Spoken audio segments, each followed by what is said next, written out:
with you, it definitely wasn't the best card trick. It was pretty cool, but it wasn't the best. But anyways, guys, I'll show you the performance and then obviously show you guys how to do it as well. All right, so here's how you would start off the trick. You could go ahead and have the spectator pick any card they want to.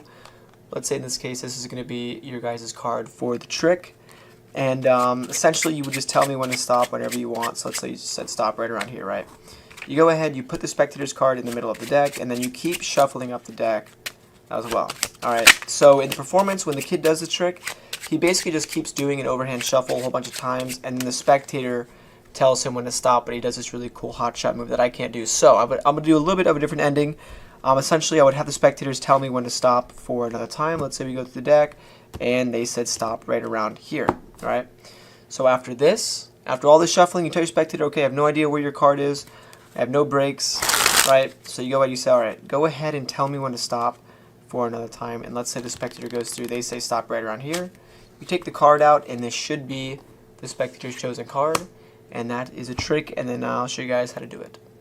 All right, so here's how you guys would be able to do the trick. So the good part is it doesn't really require a lot of sleight of hand. It just basically, the only thing is one overhand shuffle or one false overhand shuffle, and that's pretty much the entire trick, right? So you go ahead and you have the spectator pick any card that they want to, and let's say in this case it's a 10 of hearts, right? So you go ahead and what you do is tell your spectator to tell you when to stop, and all you're doing is a regular overhand shuffle. And the moment they tell you to stop, I'll leave the card right here. You're doing a all you have to do is control this card to the top, right? But you're making it look like you're shuffling it back into the deck. So all you do is right after you place their card in the middle of the deck, you take one more card and you purposely out jog it. As you guys can see, it's farther out than the rest of the cards, and then you can just do the rest, complete the rest of the cards. And then what you do, you can continue to overhand shuffle the cards to make it look like the cards are kind of leaning in this direction. That way they can't see from the top that you actually have this out jog card right here. So right above this out jog, all you have to do is take your thumb and your middle finger, push up into the card, and then close the grip, and that's going to cause the deck to form a break right here. And all you do is pick up from the break, and that's going to be how you bring the spectator's card to the top. So in real time, you have the spectator's card, they go ahead, they say stop. Let's say they said stop right around here. You go ahead, you take their card, and you go ahead and leave a nice little out jog card like this, and just like that, you brought their card to the top. Now the next step is to bring it to the bottom.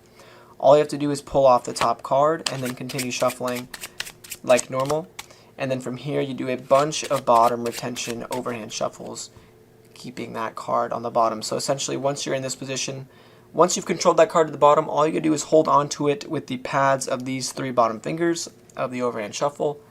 It looks like this. So you're doing a normal overhand shuffle, except for you're holding on to the bottom card right there with your 3 fingers, and it's gonna stay on the bottom, and you keep doing that about 3 or 4 times. The spectators are not going to really notice you holding on to that bottom card throughout the entire shuffle. So you can do this, like I said, 3 or 4 times.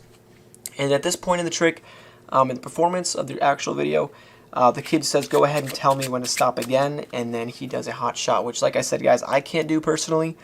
So I just did a slip force. But from here, what you want to do is bring the card back up to the top. So you can do you can just overhand shuffle the cards, and then don't do the bottom retention, and then just bring up that single card all the way back up to the top. And then what I did in the performance was a slip force. Essentially, with their card being on top, you make it look like you're grabbing a card from the middle, but in reality, all you're doing is just grabbing the top card, and it looks like it came from the middle. So I'll leave a link on the screen so you guys can learn how to do that. You guys can also do the Bonsai spin out production if you want to. It's completely up to you. There's tons of different productions you guys can actually do, but like I said, I'll leave a link on the screen for the spin out, or I mean not the spin out, I can do that too, but I'll leave a link for the slip force. And like I said, guys, that pretty much concludes the trick. Best of luck, and as always, thanks for watching.